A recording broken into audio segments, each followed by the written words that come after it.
काय बात का लागू हुआ? अगर हैसियत है डॉक्टर मोहन यादव की तो वहाँ संविधान मंडल कमीशन नहीं लागू है। 15% आरक्षण है, उसको 27% कर दें। अरे यार विभीषण होता है, चाहे वो रावण का सगा भाई ही क्यों ना हो। बात तो हमेशा है, यादव ब्राह्मणों के कदमों में लेटा रहा है। वो लालची लोग हैं, उनको अपना घर बचाना है, उनको समाज से कोई मतलब नहीं। ऐसे अजय यादव कुर्बान हो जाए तो बेहतर है। होगा अजय यादव बनारस यूनिवर्सिटी में संस्कृत विश्वविद्यालय में गए थे, उनको ब्राह्मणों ने गाली दिया था कि यादव होके तुम ऋग्वेद पढ़ाओगे। सरकार में 2 राज्य मंत्री हैं, यही आपके पड़ोस के जिले के हैं गिरीश यादव, इनको बुला लिए होते, क्यों नहीं बुलाया गिरीश यादव को? अब काहे नहीं पैदा हो रहे हैं लोग 4-8 हाथ वाले 4 मुंह वाले? यादव ओबीसी में आता है, यादव की समस्या ओबीसी से बिल्कुल अलग नहीं है। तो आपको समाज देश में जो भी लड़ाई खड़ी करनी होगी वो मंडल बनाम कमंडल की खड़ी करनी होगी। और हमें याद है बसपा पूरे सरकार यादव में को नहीं उसकी कर पिटाई पाओगे। हुई थी खूब जबरदस्त। बिल्कुल होगी, वहाँ कैडर वाले लोग थे, पीट दिए। आज जाएगा तो वहाँ माला पहना दिया जाएगा। सतीश चंद्र मिश्रा जैसे लोग बैठे हैं उनको पहनाने के लिए। ज़मीन का खारिज दाखिल हो गया है, प्रेमचंद यादव के परिजनों के नाम ज़मीन चढ़ चुकी। वहाँ उनका भी हिस्सा कोई खा रहा है, वही खा रहा है जो हमारा खा रहा है। यहाँ भी वही हाल है, यहाँ भी 15% से कम नहीं निकलेंगे हम। पे कि उत्तर प्रदेश में और बिहार में, देश में जो यादव सम्मेलन हो रहे हैं तरह तरह के, इनकी क्या राय उस मुद्दे पे है? आखिर भाजपा भी यादव सम्मेलन करा रही है और भाई साहब राष्ट्रीय अध्यक्ष हैं, इनको क्यों नहीं मान रही? आखिर में भाजपा क्यों यादव सम्मेलन करा रही? बिहार में कराई, यहाँ उत्तर प्रदेश में कराई, कौन कौन लोग थे मंच पर? देखिए, जो उत्तर प्रदेश में यादव सम्मेलन हुआ था उसमें कुछ ऐसे लोग थे जो समाजवादी पार्टी के नेताओं से जुड़ के, मिल के, उनके साथ रह के खूब मलाई काटे थे। ठीक, तो ऐसे लोगों की मलाई काटने की आदत पड़ जाती है। अब 2 बार से सरकार है नहीं, तो जिनकी मलाई खाने की और सत्ता का लाभ लेने की आदत पड़ गई हो, वो कितने दिन तक खुद को रोक रखेगा या शांत रहेगा? आप उसको कह रहे हैं ना? बिल्कुल मैं कह रहा हूँ। आप खुद सोचिए कि आखिर ऐसी क्या ज़रूरत पड़ गई कि तुम यादव सम्मेलन बुला रहे हो और चीफ गेस्ट बुला रहे हो पाठक जी को, डिप्टी सीएम को। तो उससे बड़ी बात क्या हो सकती है भाई? बात तो हमेशा है। यादव ब्राह्मणों के कदमों में लेटा रहा है। फिर वही बात सर, तो मैं कह राजनीति में यही सच्चाई है। यही बात आप देखिए, आप मैं बता दूं, मुलायम सिंह किसके साथ, मिश्रा जी के साथ में थे, जनेश्वर मिश्र थे उनके साथ। देखिए, हम वो बात नहीं कर रहे हैं। वो पार्टी का सम्मेलन अलग है, ये जाति विशेष का सम्मेलन। यादव का सम्मेलन अगर है, यादव मंच का सम्मेलन है, तो इसमें यादव बुलाए जाएंगे कि पंडित जी बुलाए जाएंगे? अखिलेश जी को आना चाहिए था, यही ना? कोई भाई किसी को बुलाइए आप, कोई अखिलेश। आप कह रहे हैं कि हम सरकार से संवाद करना है, तो सरकार में 2 राज्य मंत्री हैं, यही आपके पड़ोस के जिले के हैं गिरीश यादव, इनको बुला लिए होते, क्यों नहीं बुलाया गिरीश यादव को? तुमने क्यों डिप्टी सीएम को बुलाया? ज़्यादा बड़ा नाम होता है यादव मंच से। ऐसा कुछ नहीं है। इनको ना यादव हित से मतलब है जो लोग कर रहे थे, ना इनको समाज से मतलब है, ना समाजवाद से मतलब है, ना संविधान से मतलब है। इनको चटाई बिछा के, दरी बिछा के, नई दलाली के अड्डे से मतलब है। अगर इनको समाज से मतलब होता तो देवरिया वाला कांड, प्रेमचंद यादव की हत्या में एक मंच लोग देवरिया में जाके लगाते या लखनऊ में जाके लगाते, क्यों नहीं लगाए लोग? नहीं लगाए। यहाँ देवरिया से बलिया सत्ता से बात कर रहे हैं, ऐसा भी कहते हैं वो लोग। तो उसका आउटपुट तो दिखना चाहिए। कहीं दिखा? नहीं दिखा। तो इसका मतलब है कि आप दलाली कर रहे हैं।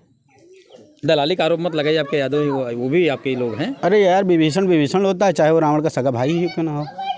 जो अपने भाई के जान का सौदा राज के लिए कर ले, वो भाई थोड़ा ना, तो दुश्मन होता है ना। तो हमारे बीच का कोई भी हो, दुश्मन होता है, हमारा भाई ही क्यों ना हो। लेकिन वो आपने, ये लोकतंत्र है, आपने राजतंत्र की बात कही, विभीषण की बात। इस समय लोकतंत्र भारत में कोई है क्या? लोकतंत्र है तो वहाँ उसमें विभीषण कौन है? आप अभी बताया मैंने, तब भी आप पूछ रहे हैं आपके बीच के लोग। विभीषण मतलब नहीं लागू होगा, आप समझ रहे हैं बात को? भाई देखिए, अभी बात यादव सम्मेलन से हुई, तो अगर जाति विशेष की बात कर रहे हैं, अच्छा, मध्य प्रदेश में तो हुआ लागू, वहाँ भी हुआ था। काय बात का लागू हुआ? अगर हैसियत है डॉक्टर मोहन यादव की तो वहाँ संविधान मंडल कमीशन नहीं लागू है। 15% आरक्षण है, उसको 27% कर दें। है हैसियत? या इन यादव मंच वालों को या यादव सम्मेलन करवाने वाले लोगों को जो चीफ गेस्ट बुला रहे हैं पटना में, उनकी हैसियत है? मोहन यादव से कहेंगे कि इसको 1500 को 27% करो?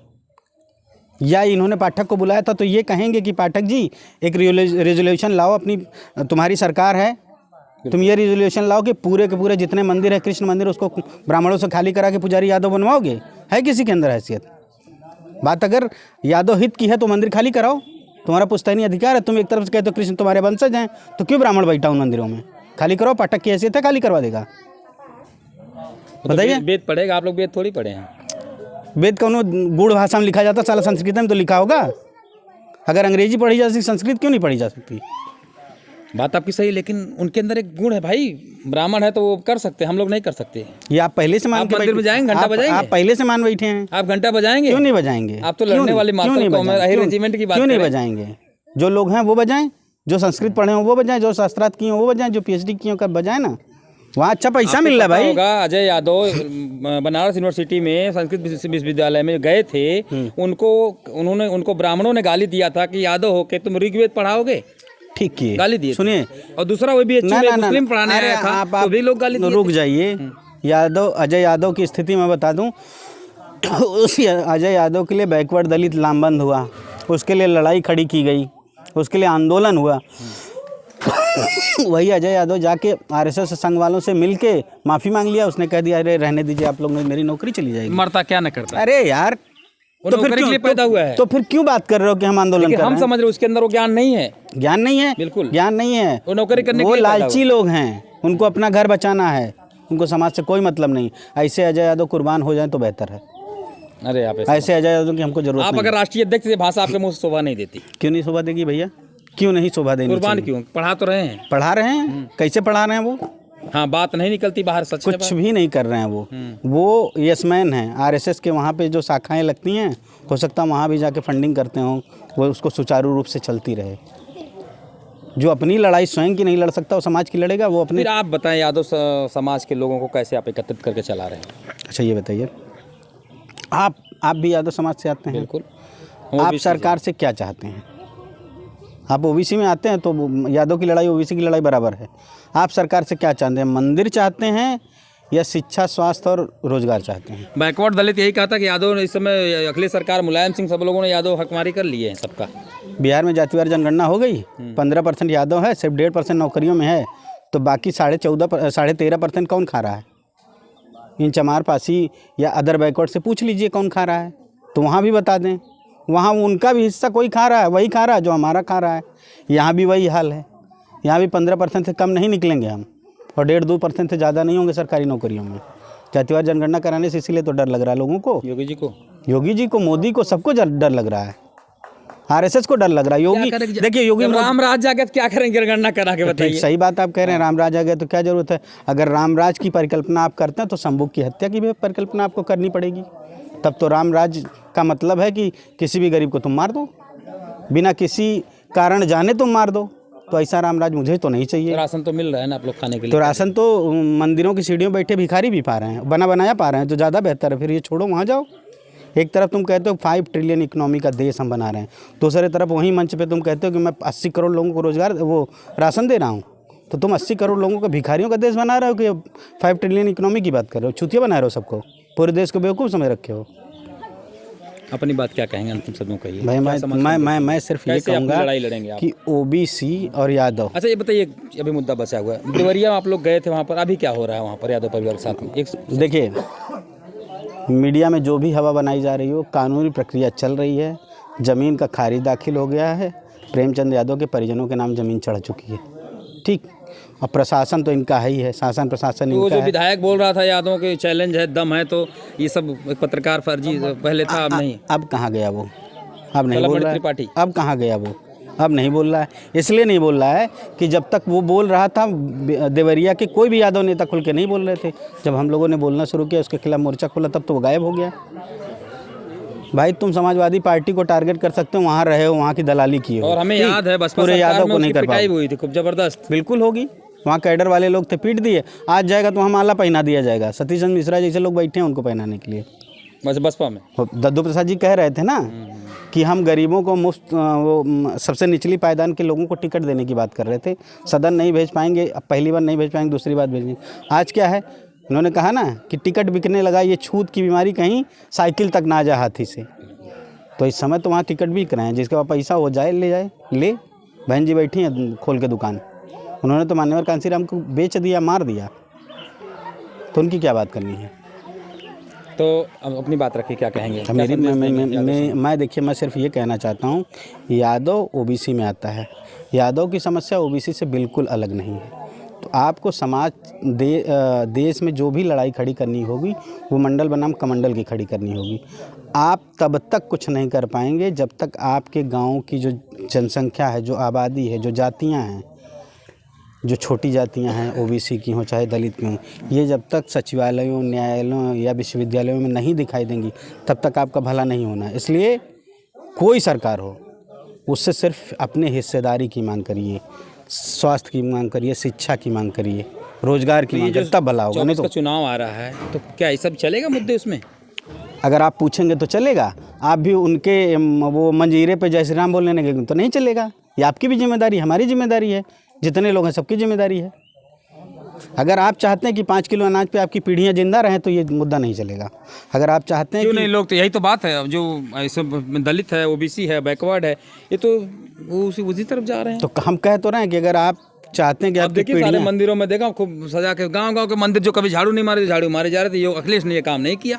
तो हवा बनाई जा रही है ना। वो तो कह रहे कि रामराज की, जो रामराज की आप हवा बनाने की बात कर रहे थे, रामराज की परिकल्पना कर रहे थे, तो ये सब भूल गए। हो सकता है वो लोग कहते हैं भैया जहाँ गाँव में मंदिर वहाँ 2 पुजारी हम नियुक्ति कर देंगे। हाँ, ये भी कर सकते हैं, बिल्कुल कर सकते हैं। फिर तो पुजारी कौन होगा?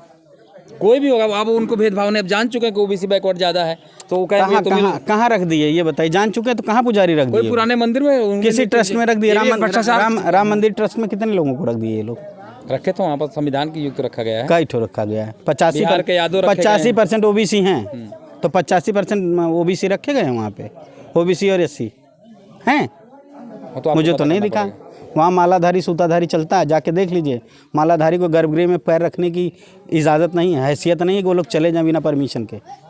परमिशन उनको है ही नहीं है जाने की। गर्भगृह का मतलब होता है जहाँ पे भोग लगाया जाता है, जो मेन मंदिर का पट होता है, व्यवस्था जहाँ होती है, वहाँ गर्भगृह में दलित बैकवर्ड के लोग जा नहीं। चैनल पर लोग ये कहते हैं विजेंद्र भाई आप ऐसी सब चीज़ों को उल्टा नाप सनाम लोगों को लोग खोज के लाते रहते हैं, ऐसा क्यों? मेरे पर भाई हम भी तो इसी धरती के हैं, 2 हाथ 2 पैर 1 मुंह है।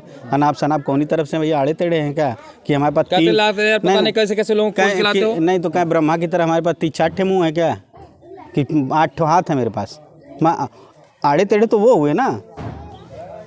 आज की डेट में 2 हाथ पैदा हो जाए तो क्या कहेंगे लोग उसको कि कोनो बीमारी हो गई है, या ये किसी बीमारी से ग्रसित बच्चा पैदा हो गया, या कोई क्रोमोसोम एक्स्ट्रा हो गया इसलिए ऐसा हो गया है। उसको विकलांग कोटे में डाला जाता है, उसको विकलांग कहा जाता है। अगर जो हाथ कमज़ोर उसको कटवाने की व्यवस्था की जाती, नहीं तो आगे चल के दिक्कत होगी। दिक्कत करेगी। अब काहे नहीं पैदा हो रहे हैं लोग 4-8 हाथ वाले, 4 मुँह वाले? आप कह रहे हैं कि हम अलग तरीके के हैं, आड़े टेढ़े लोगों को लाते हैं। लोग देखिए हमारे साथ चैनल जब बात होती है तो कमेंट करते रहते हैं ऐसे। खैर ठीक है, जो आप वाले रामराज की परिकल्पना कर रहे हैं वो तो कमेंट करेंगे ही, वही लोग करते हैं। तब तो वो तो आपके दुश्मन है, उन्हीं से तो आपकी लड़ाई है। ठीक है, हमारी समय है पूरा होने जा रहा है, कुछ और कहेंगे, अपनी बात रखेंगे? मैं बस एक ही बात कहूँगा कि बस तो अपने हक की लड़ाई, फिर अहिर रेजिमेंट बननी चाहिए। ठीक, मैं कह रहा हूँ कि अहिरों ने बहुत बलिदान दिया देश के, लेकिन अहिर रेजिमेंट बनेगी कैसे? अकेले बना लोगे? अहिर रेजिमेंट बनाने के लिए फुल मेजॉरिटी की सरकार चाहिए जो तुम्हारे विचारधारा की हो, यानी कि कोई बैकवर्ड दलित प्रधानमंत्री की गद्दी पे बैठा हो। सिंह जब थे वहाँ पर अहिर रेजिमेंट की बात कभी उन्होंने किया नहीं सही ढंग से। क्यों नहीं किया? रक्षा मंत्री थे। रक्षा मंत्री क्या कर लेते? कर दिए होते। कुछ नहीं कर सकते। रक्षा मंत्री यही रक्षा मंत्री थे ना, मुलायम सिंह, और दूसरे रक्षा मंत्री हरियाणा के राव विजेंद्र यादव थे। राव विजेंद्र यादव 2 बार रक्षा राज्य मंत्री हुए, 2 बार उन्होंने जनसभा करवाई, एक बार 14 से पहले, एक बार 19 वाले चुनाव से पहले। ठीक, दोनों में इन्होंने यही कहा था कि सिर्फ रेवाड़ी के यादव इकट्ठा हुए थे, हरियाणा और रेवाड़ी के यादव। उसमें मैक्सिमम वो लोग थे जो सेना से थे, उनके परिवार के लोग थे। उसमें प्रधानमंत्री मोदी ने ये वादा किया था कि मैं, पहली बार तो नॉन प्रधानमंत्री थे, वो प्रेसिडेंशियल कैंडिडेट थे, तब उन्होंने वादा किया। दोबारा प्रधानमंत्री बनने के बाद दोबारा चुनाव हुआ, तब इन्होंने वादा किया था कि मैं सरकार आते ही प्रधानमंत्री वो अहिर रेजिमेंट बना दूंगा। क्यों नहीं बना दिए? आप एक रक्षा मंत्री से उम्मीद कर रहे हैं, लेकिन एक दूसरा रक्षा मंत्री दून लोगों को उसको ला रहा है जो प्रधानमंत्री, आप उससे नहीं सवाल कर रहे हैं। प्रधानमंत्री सिग्नेचर करेगा कि रक्षा मंत्री करेगा? जरा बताइए हमको। वो तो बिल पास होगा उसका। बिल पास होगा। बिल पास कैसे होगा? जब आपके सांसद होंगे सबसे ज़्यादा, आपके मन का प्रधानमंत्री होगा तब ना। उसका विकल्प सिर्फ एक ही है, जातिवार जनगणना। जातिवार जनगणना करवाइए, अपनी संख्या के हिसाब से सांसद और विधायक चुनिए, अपना प्रधानमंत्री बैठाइए, तब आपकी बात मानी जाएगी, तब आपकी रेजिमेंट बनेगी, चाहे जिसकी रेजिमेंट बनवा लीजिए, सारी जातियों की रेजिमेंट बनवा डालिए, कोई आपत्ति नहीं है। ठीक है, ये थे राष्ट्रीय अध्यक्ष यादव सेना के राष्ट्रीय अध्यक्ष थे, हमारे साथ चर्चा हुई, बात हुई, अपने मुद्दे पर रखे हैं। फिर दोबारा हम कभी मुलाकात करें, तब तक के लिए नमस्कार। ब्रिजेंद्र यादव, आजमगढ़।